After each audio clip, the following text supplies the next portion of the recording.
Oke, baik. Bismillahirrahmanirrahim. Assalamualaikum warahmatullahi wabarakatuh. Halo adik-adik, para pembaca modul pembelajaran interaktif, algoritma dan pemrograman dasar, atau yang kita singkat dengan Mobilin. Selamat datang kembali di channel Pak Coding, rumah para programmer pemula. Ya, oke. Pada video kali ini saya akan membahas mengenai tujuan pembelajaran kita di materi tipe data bentukan, ya. Tipe data bentukan bagian pertama. Nah, kenapa ini penting untuk kita bahas? Agar adik-adik bisa lebih memahami ya alasan kenapa kita mempelajari materi ini, ya.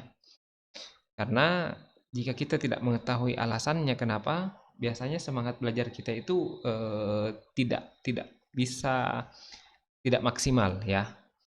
Oke, kemudian tipe data bentukan ini karena materinya cukup kompleks, saya bagi ke dalam dua bagian ya. Jadi untuk bagian pertama ini kita akan mempelajari mengenai tipe data bentukan struct ya dan tipe data bentukan union. Oke. Oke, ya, berikut ini adalah kata-kata bijak ya dari tokoh Arthur Wellesley. Nah, katanya orang bijak belajar ketika bisa, orang bodoh belajar ketika terpaksa. Apa maksudnya? Nah, jadi kalau orang bijak itu belajar ketika bisa ya, ketika mereka ada kesempatan, ketika waktunya luang, ya. Pokoknya ketika mereka bisa, maka mereka akan belajar, ya. Nah, sedangkan orang bodoh itu belajarnya ketika terpaksa. Ya sebenarnya tidak mau belajar, tapi karena dipaksa akhirnya belajar. Nah, karena belajarnya dipaksa, akhirnya materinya tidak dapat diserap dengan maksimal. Nah, karena tidak dapat diserap dengan maksimal, akhirnya pengetahuannya rendah. Karena pengetahuannya rendah, akhirnya jadi bodoh. Nah, kurang lebih seperti itu. Nah, em,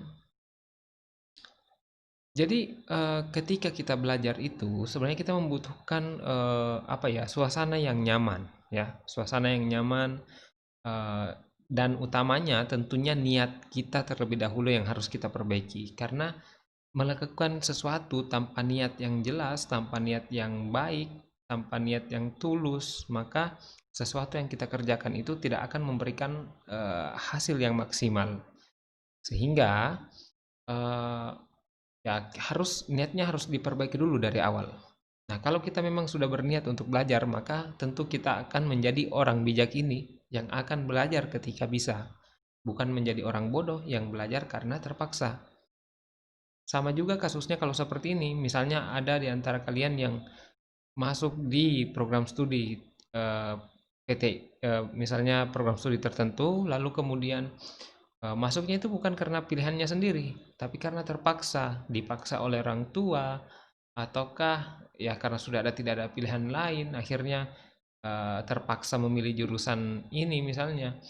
Maka itu kemungkinan besar materi yang dia pelajari akan sulit dipahami. Kenapa? Karena itu tadi terpaksa.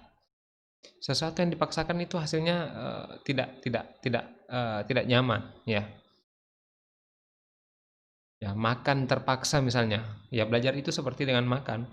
Kalau kalian makan, walaupun seenak apapun, tapi kalau dipaksakan sudah kenyang, kemudian misalnya dipaksa untuk masuk, itu tidak enak jadinya, ya. Walaupun makanannya seenak apapun, ya.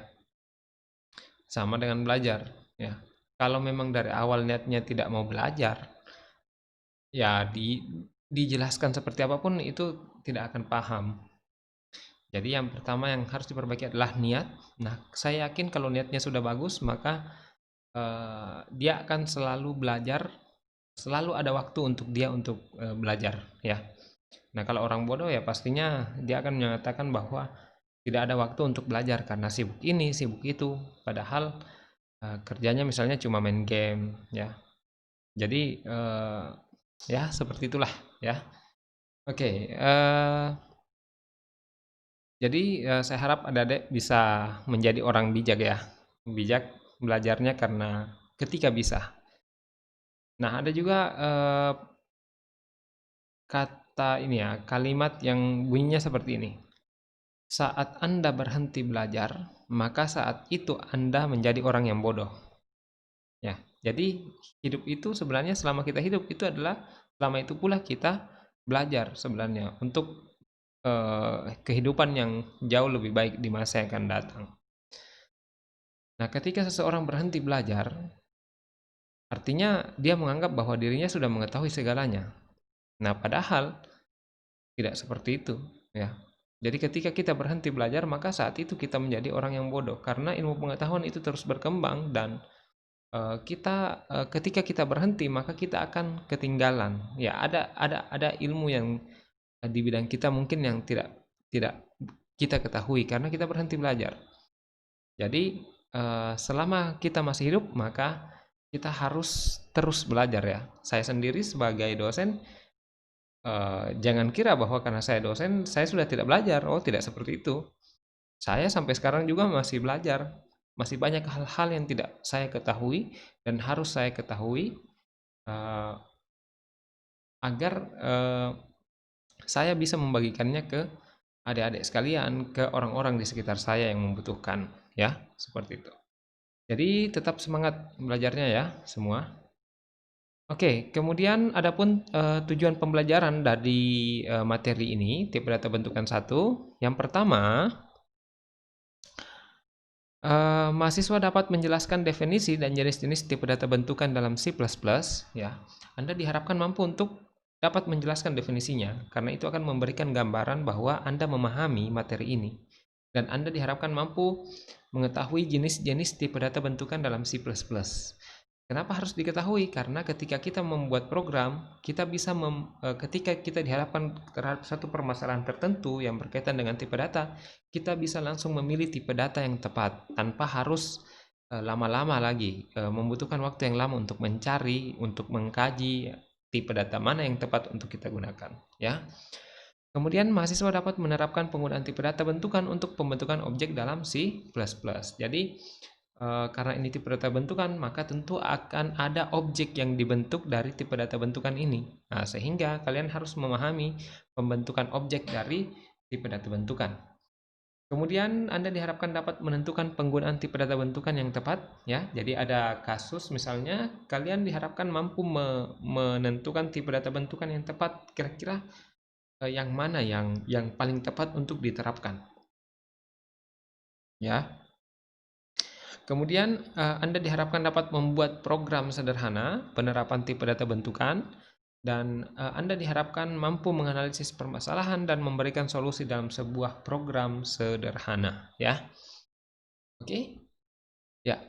Jadi tipe data bentukan ini penting untuk kita pelajari karena ya sama dengan tipe data dasar, ya. Kita membuat program itu kan pada dasarnya menghitung ya, menghitung, mengolah data. Nah, berbicara mengenai data, maka ada banyak jenis tipe data.